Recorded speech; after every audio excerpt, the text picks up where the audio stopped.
সকালে যখন আমি কাজে যাচ্ছি তখন দেখলাম একটা কাক, সে খাবার খাচ্ছে।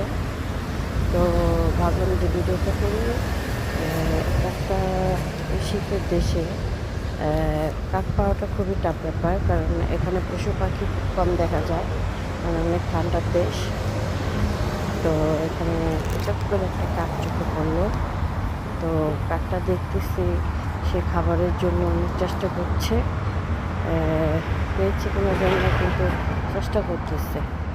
তারপর আবার দেখলাম কত সুন্দর ঝর্ণার পাশে কবুতরগুলো পানি খাচ্ছে। অনেক সুন্দর ফুলের গাছ, লাল সবুজ নীল, সকালে স্নিগ্ধ মনোরম পরিবেশে। তো হাঁটছি আর ভাবলাম যে দেখি কাকটা কী করে, পাখিগুলা কী করে। পাখিগুলা পানি খাচ্ছে, কাকটা তার খাবারের জন্য কঠোর পরিশ্রম করছে।